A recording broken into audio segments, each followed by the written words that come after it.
যারা weight lose করতে চান কিংবা আমার মতো ডায়াবেটিক পেশেন্ট তাদের জন্য আজকে নিয়ে এলাম আমার রেসিপি একটা নতুন রান্না আপনাদের জন্য, the Bengal aroma smoky chicken platter. এই প্ল্যাটারে এতটা খাদ্য গুণাগুণ আছে, আর তাছাড়া যেমন ইজি রান্না আর এত টেস্টি, আপনারা একবার করে খেলে আমাকে তো বাহবা দিতে হবেই।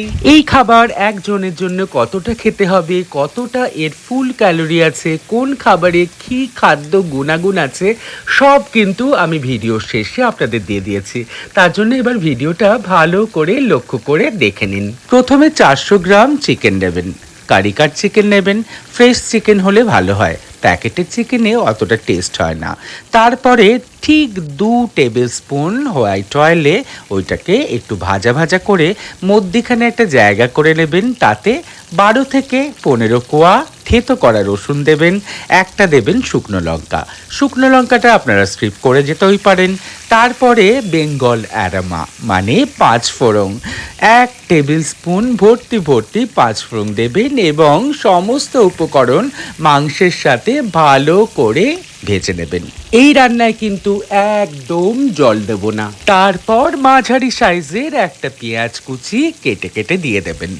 তারপর আন্দাজ মতো নুন এবং দেবেন গোলমরিচ। গোলমরিচটা উপকরণে লেখা হয়নি, আপনারা স্কিপ করতেও পারেন, তবে গোলমরিচ দিলে একটা আলাদাই টেস্ট হয়।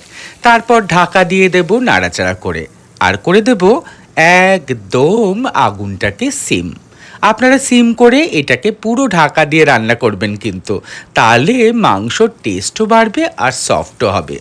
যেহেতু ঢাকা দিয়ে কম তেলে রান্না, মাঝে মাঝেই কিন্তু আপনাকে ঢাকা খুলে একটু নাড়িয়ে নাড়িয়ে দিতে হবে, নাহলে তলা ধরে যেতে পারে, সেটা আমরা সকলেই জানি। জানেন তো এই রান্নাটা এত ইজি, স্কুল কলেজে যাওয়া যারা হোস্টেলে থাকে, মেসে থাকে, ব্যাচেলার সবাই করতে পারে। তারপর দিলাম একটা মাঝারি সাইজের টমেটো। টমেটোটাকেও ভালো করে নেড়ে চেড়ে আমি আবার যেটা করব, ঢাকা দিয়ে দেব। ওই যে বলেছি বারবার ঢাকা দিতে হবে।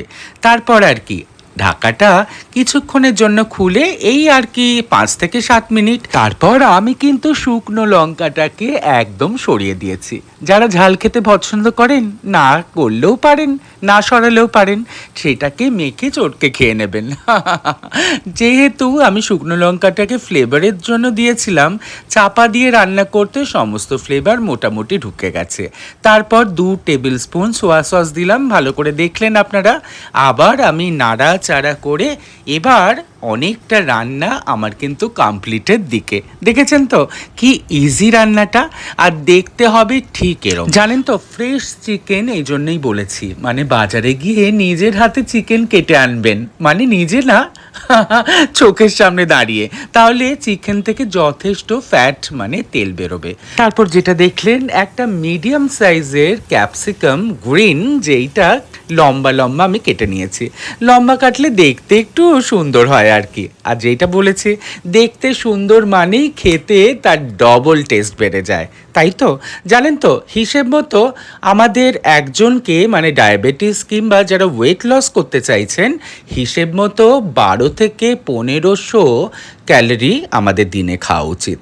তার মধ্যে আপনারা কিন্তু ভাগ করে নেবেন পুরো জিনিসটা। এবার একটা ছোট সাইজের টমেটো গায়ে একটু ফুটো করে নেবেন। এতে আছে কিন্তু অতিরিক্ত পরিমাণ ভিটামিন সি, তাছাড়া ভিটামিন এ এবং কে, আর তাছাড়া আছে অ্যান্টিঅক্সিডেন্ট, যেটা আমাদের চুল, ত্বক, হাড় এবং হজমে সাহায্য করে। সেই জন্য আমি খেতেও ভালোবাসি, আর দেখতেও দারুণ হয় একটা টমেটো। যেটা আর কি বললাম, আমাদের ক্যালোরিটা নির্ভর করছে আমাদের বয়স, উচ্চতা, কি কাজ করছি, সমস্ত কিছুর মধ্যে। কিন্তু যেটা বলছিলাম 12 থেকে 15 ক্যালোরি আপনারা কিন্তু সমস্ত দিনের খাবারে ভাগ করে নেবেন। Breakfast, mid lunch, lunch, evening snacks, dinner, সব কিছু মিলিয়ে মিশিয়ে 12 থেকে 15, একটু বেশি হতে পারে, তাতে অসুবিধা নেই। তারপর ঢাকা খুলে ফ্রেশ একটু ধনেপাতা কুচি। জানেন তো, ধনেপাতা যখন দেবেন স্টিমটাকে একদম বন্ধ করে দেবেন, তাহলে ধনেপাতার সবুজ কালারটা একদম সবুজ থাকে। যতই আমি ক্যালোরির কথা বললাম, একজন ডায়াবেটিশিয়ান কিংবা ডক্টরের সাথে কনসাল্ট করে নেবেন কত ক্যালোরি আপনার খাওয়া দরকার। যতই আমি রেসিপি দিই না কেন, খাবার খাওয়ার 2 ঘন্টা পরে একবার কিন্তু গ্লুকোমিটারে টেস্ট করে নেবেন যে এই খাবার খেয়ে আপনাদের সুগার বাড়ছে না কমছে, সেই বুঝে খাবেন। আর ডক্টর কিন্তু সব সময় আপনাদের দেখাতে হবে। তবে আমি অনেক রিসার্চ পড়াশোনা করেছি এর মধ্যে, সেই জন্য আমি কিন্তু আপনাদের রান্নাগুলো দিলাম। আর আমিও যেহেতু ডায়াবেটিক, সুতরাং আমিও খাবো আর আমার বন্ধুরা উপকার পাবে না, এটা হয়। সেই জন্য আপনাদের সমস্ত শেয়ার করলাম। তার সাথে আমি মুসুর ডাল একটু জল জল করে নিয়েছিলাম, ফুল একটা বড় বাটি। তাতে দিয়েছিলাম অনেক সবজি। সবজি কী কী দিয়েছি সেটাও কিন্তু আমি লিখে দিয়েছি। আর নিয়েছিলাম সাথে বেগুন ভর্তা, একদম তেল ছাড়া, সামান্য নুন, ধনেপাতা, কুচনো পেঁয়াজ, কুচনো টমেটো, এই আর কি।